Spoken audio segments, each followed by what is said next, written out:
Hello and welcome to the Bold Outdoors YouTube channel. Today we find ourselves at a somewhat familiar trail. This is 7mile. Now the important thing here is that this trail has been closed for 4 years.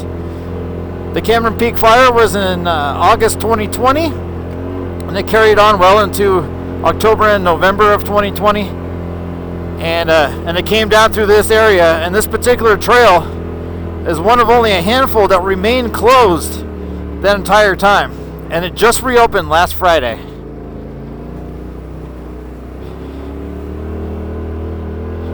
I was out here mountain biking earlier this summer just to kind of check it out. They did allow hikers and mountain bikers, but no off-road activity. And for the most part you could tell that the trail was unused, but there were a crap ton of fallen trees. I would have been well better off hiking instead of trying to ride my bike, because you'd ride 100 yards or so, have to figure out how to get around the tree, bike 100 yards, figure out how to get around the tree, or back to back to back. So there was quite a few fallen trees that were back here, but it reopened last Friday and here we are.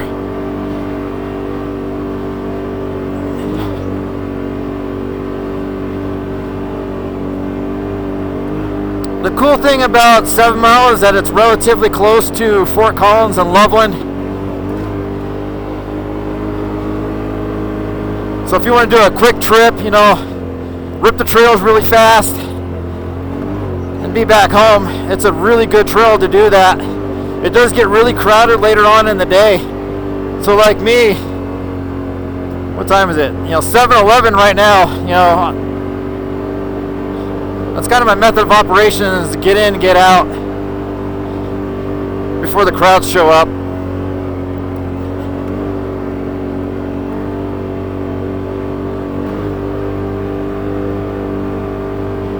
But I was surprised when I came here earlier this summer why it remained closed, besides the fallen trees, which could easily be cleared relatively quickly, is that there's no major road damage or anything that really called for this to remain closed.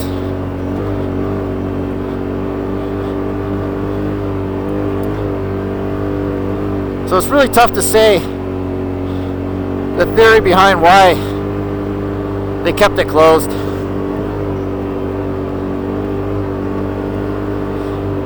There's the eastern part of Storm Mountain was the same way. Now part of my theory, my personal theory, and there is a lot of activity here, is that the fires may have exposed the mines a little more, but this mine in particular, the Berghoff, was exposed as it was. And before the fire, they came through and re-welded the entrance to it so you couldn't get in. So they had already taken care of that one.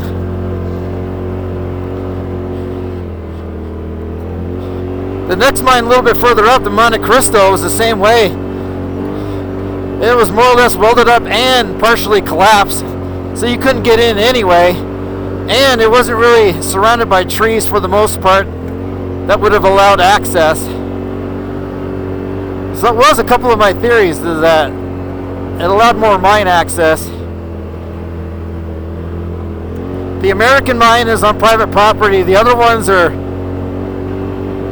placer mines up on more on the Swamp Creek area, and it was kind of the same situation. They were caved in, there was nothing to access. That mine that's over there, that direction, more southeast from where I am right now, I have not been able to locate it. There's no direct access or road or anything, which is surprising considering when you look at the mining claims for this area, it was considered the most highly productive of all the mines in this area.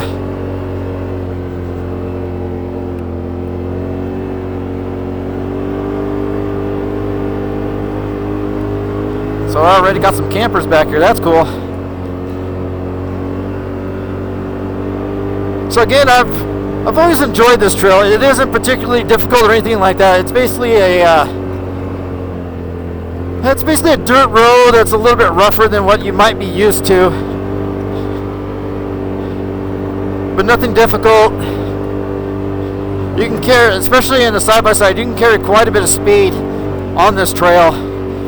Jeeps in particular take it rather slowly, but they take pretty much everything rather slowly.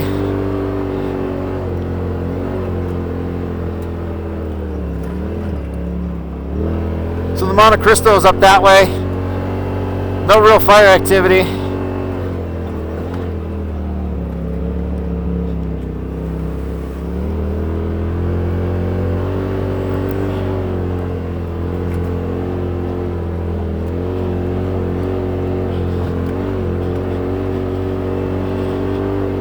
The last mine we encounter on 7-Mile is called Sodom Mine, and it's the last mine in this area that has an actual structure. And it was caved in who knows how long ago, but you know, there was no mine shaft access. But it was neat to look at, and it was right before the big climb up into Swamp Creek.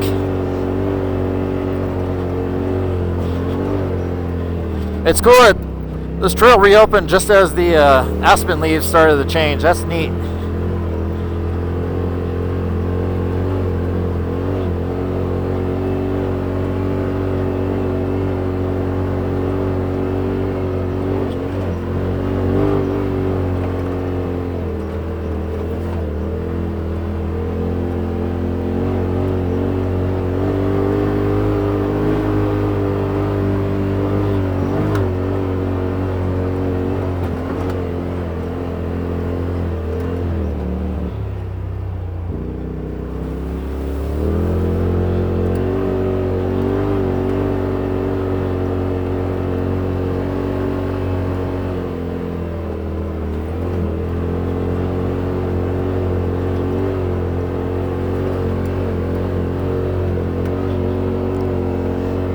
So as I was saying earlier, when I brought my mountain bike here, I did see some activity with heavy equipment, but no real off-roading or anything like that. But you definitely see like dozer tracks.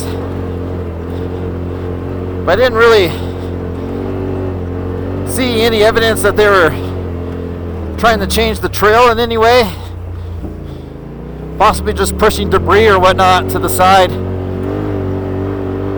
And that might have been way back in 2020 during the fire, or possibly right after in 2021.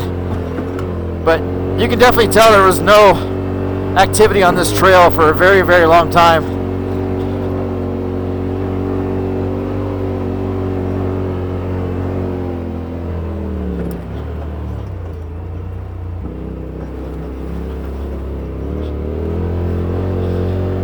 And although the fire did come through here, there's more evidence down further at the beginning of the trailhead than there is here towards the middle. Not as much evidence of the fire, just here and there a burned tree.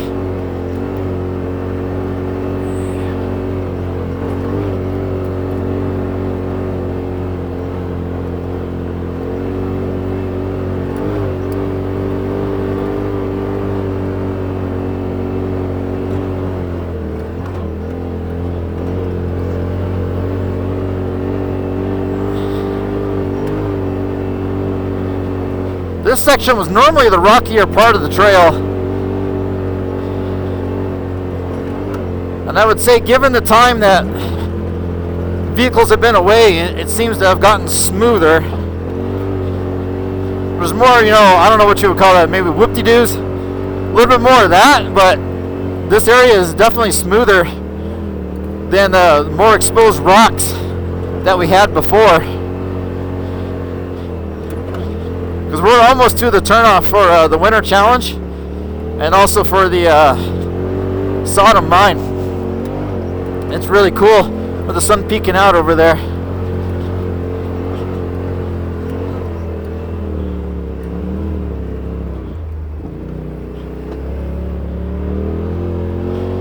This is one of the more popular camping areas back in the day. You can definitely see how overgrown it's become now.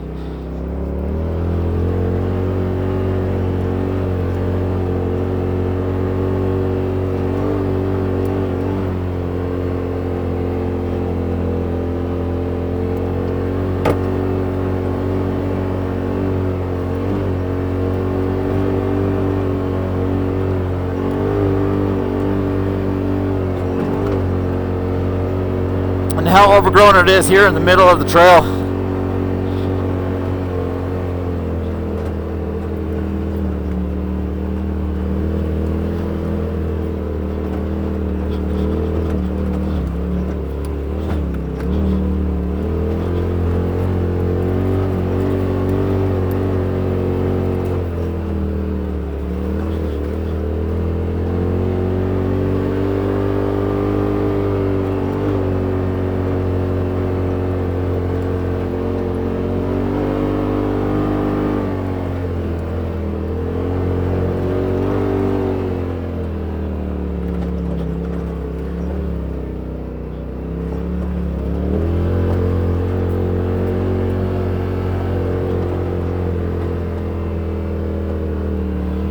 Up there is yard sale. And it looks like there's been some activity headed up that way.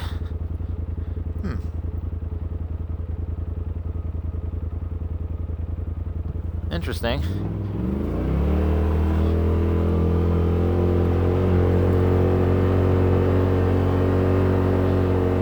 You can see on Google Maps that a road existed from yard sale down to 7 Mile. Whether official or unofficially, that I do not know, but you can definitely tell it hadn't seen much use probably since the 70s, as overgrown as it is.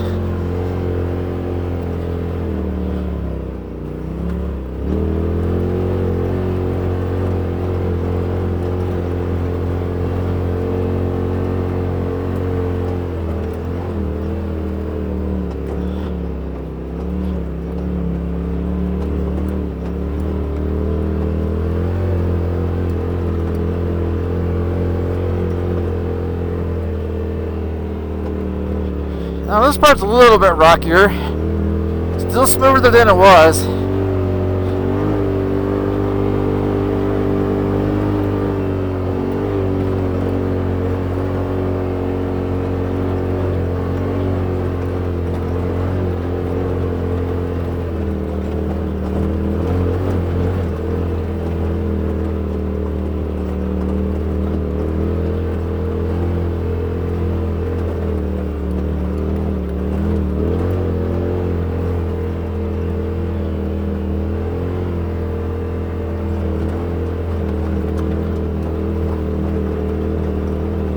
This is how I really remember the trail.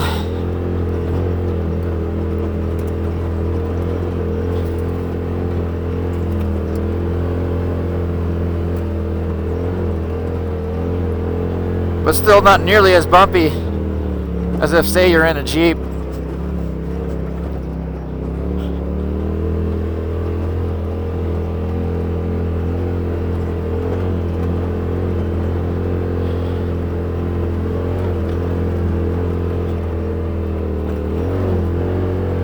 Sunrise was officially 7 o'clock this morning, and now it's really starting to come out. Really pretty.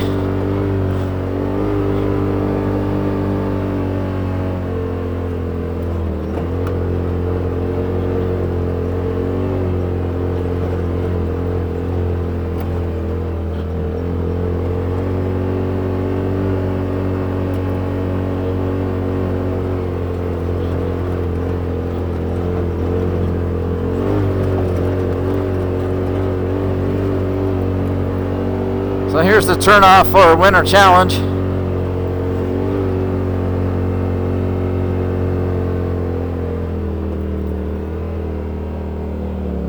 Wow, that's really overgrown. That's crazy. Looks like there's more fire activity back that way towards winter challenge.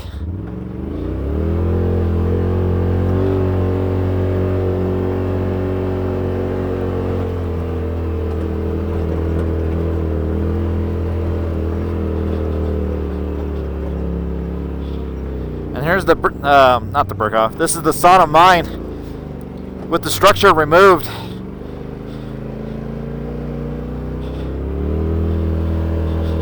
No real fire activity, so it's interesting they did that.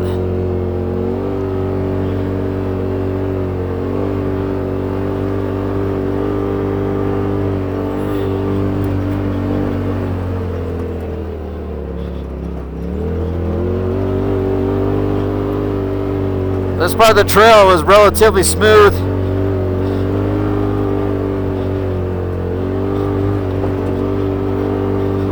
I think a lot of guys like to carry a lot of speed coming up and coming down this.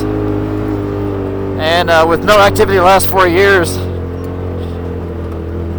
and probably with a lot of runoff, it's exposed a lot of rocks. So that's different.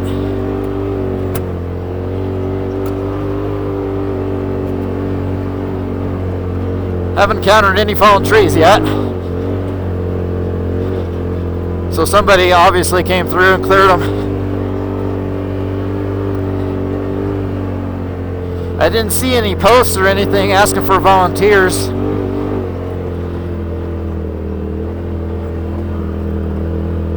So I wonder what off-road group did that, or if the fire service themselves did it.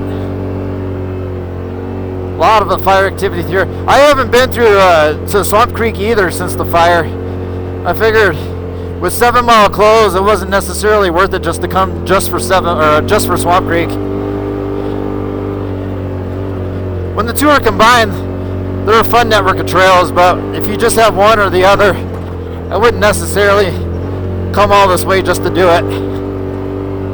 That's cool with the sun poking out.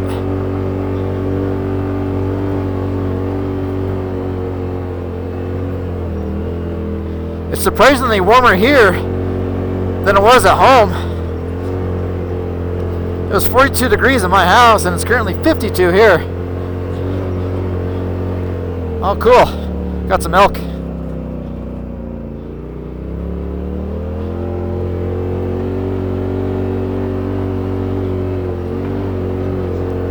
Swamp Creek was closed just for a short bit.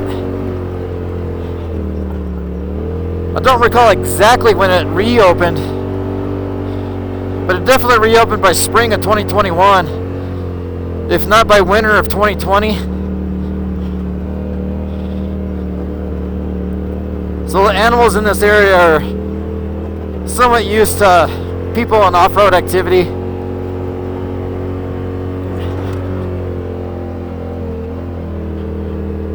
They've done a lot of firearm restrictions in this area. There's been quite a few accidents in the Swamp Creek area involving firearms.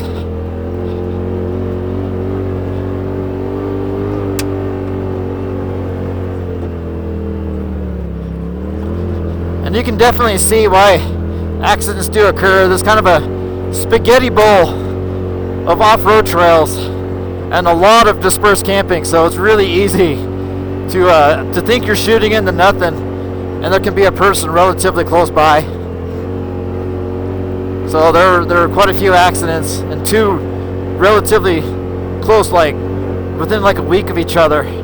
One died and one was seriously wounded. And that's way back in like 2017, 2018. So this is the top of Swamp Creek here.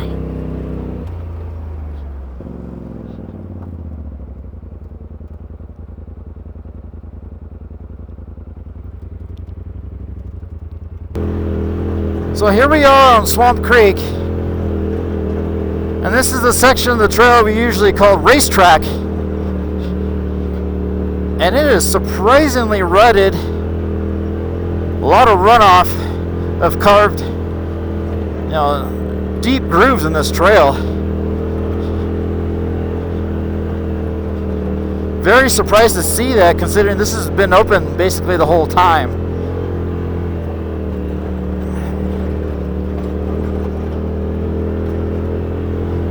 But this is the backside of Swamp Creek.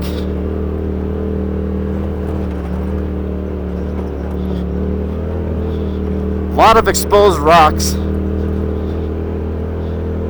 A lot of grooving and a lot of ruts.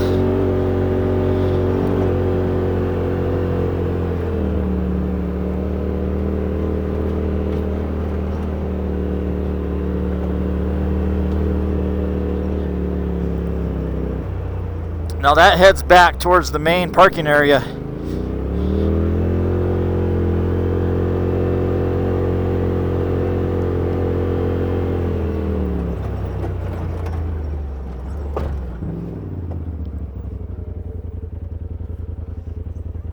They got some new gates up for 970.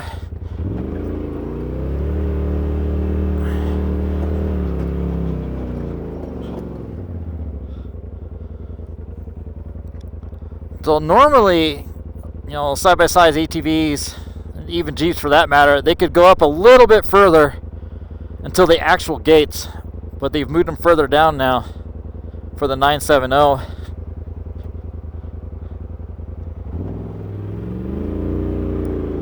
But that connects to Bald Mountain.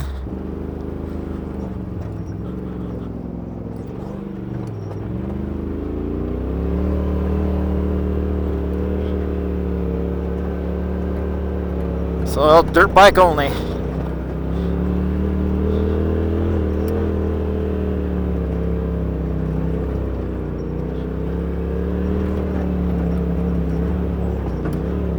The 970 in regards to dirt bikes was always considered fairly rocky and rough.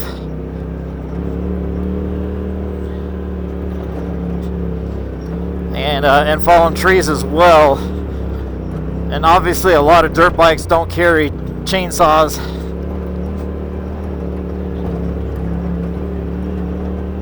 Ooh.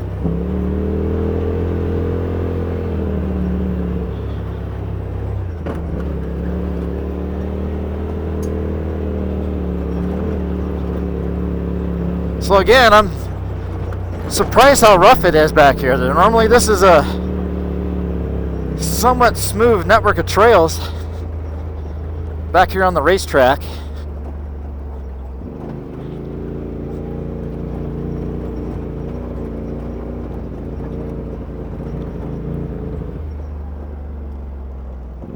Huh.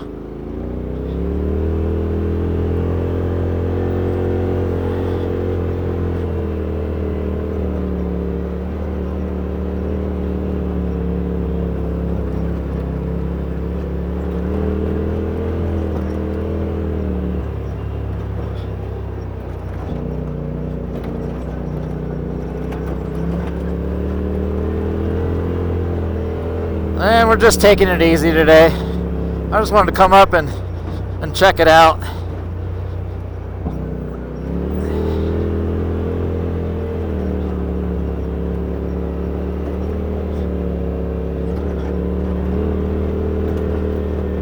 I'd be lying if I said I didn't miss coming up to 7 Mile and Swamp Creek.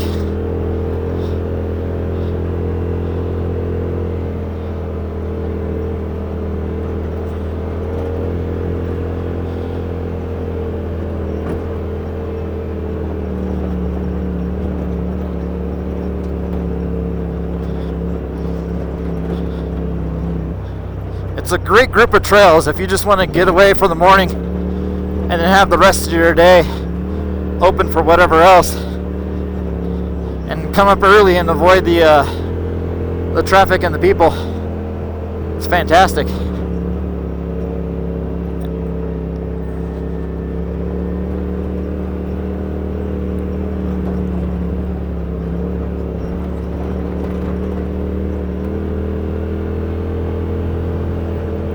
So here's what we call the top of Swamp Creek. This is the big open area. And to our right here, it is 7 Mile. Cool. So like I said, get in, get out.